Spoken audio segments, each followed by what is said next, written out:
The Legend of the Gahul. This is a film that I saw back in 2010. I read like maybe the first two books, and maybe about 2 or 3 years later, the movie came out.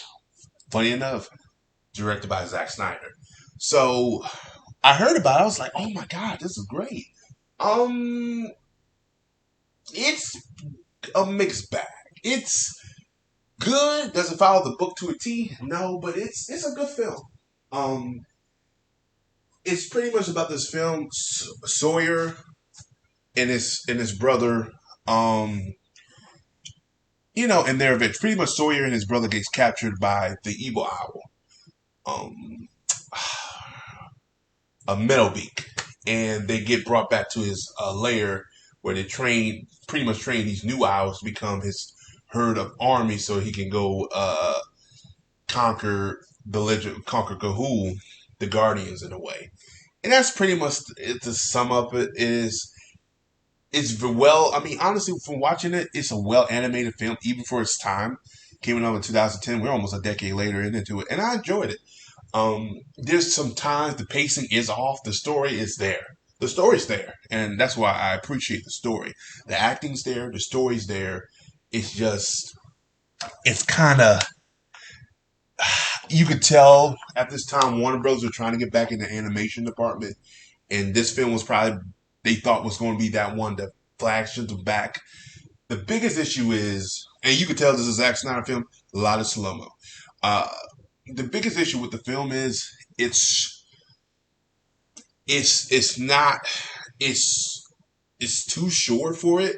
Like honestly, if you and it's geared to kids, so they're trying to make it a condensed film and try to gear it to kids, knowing that if you read the books, it's a little bit more mature than that, and you might be better off making it because, like, let's say it's an hour 34 minutes, you might need to stretch out a little bit to an hour 50 something minutes, even longer, which I don't think is good. Anyway, to me, as a film, this doesn't work as a film anyway. It works better as a show because you can get a lot more depth out of it.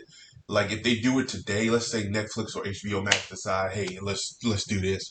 Hopefully, HBO Max, but let's say they decide to do it, then the best bout is a TV show, an animated TV show, probably 2D, and they could get away with a little bit more. Studio America did it too. Um, but it's one of these films. Looking back at it, and like from my rating for it's like a 7 out of 10. There's still watchable appeal to it. I mean, I can still watch it and be like, okay, cool, and I can still look at it like, okay, I like this dynamic. I like this. Um, it was real good. Like even when I was watching it again, I was like sitting there fascinated, and I'm sitting here like I've been seeing this film like at least 3 or 4 times, and I'm fascinated with it because it was just well animated and just voice acting good. The story is good, and I read the books too. And I mean, I'm not saying they copy paste everything, which sometimes people say that's the best route. Sometimes it's not. They did a good enough route for me to make me say, yeah, you know what, I'll check it out again, or maybe want to read the books again. You know. But I think a animated route should be good for it, and I'll do a separate video talk about how The Legend of Gahul should be a animated show, should be an anime show, and I think it'll be great for it. I think there's material for it. The books ended in 2013, and it sucks that this film didn't get a lot of recognition because even when I was a kid, everybody was reading the books. Not as and then people were calling it the Owls of Harry Potter. That's what they were calling it, the Owls of Harry Potter. Um, and it sucks that they didn't get that recognition because after watching, I'm like, yo, this could have been good next 2, 3, 4 films. It ends in a way it doesn't leave you want. It leaves you wanting more, especially in that world. You know what I'm saying? But I mean, I enjoy the film for what it is. It's Zack Snyder kind of looks at it like, yeah, I did it, whatever. You could tell he just did it to did it. He don't even call. He don't even it's like they called him in there and say, "Can you do this?" Do that? He's like, "Yeah." You could tell he had some touches here and there, but it's honestly before Justice League, the Snyder Cut, that was one of his best directed film in years. I think it's even better than Man of Steel. Some people say it's better than Man of Steel. I think it is. I think for a story standpoint, it somewhat is because it's not too long and not too condensed, and it's actually enjoyable to watch, and you want more. You know, did the slow mo get on my nerves a little bit? Yeah, but just remember, this is young Snyder, so Snyder was doing a lot of slow mo.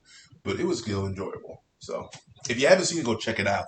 It's on HBO Max. If you got HBO Max, you can check it. That's like how I watch Osmosis Jones. So like I said, 7 out of 10. As always, guys, like and subscribe. Peace. Have a Johnson day. And tell me what you guys thought about A Legend of Goo Who if you saw it.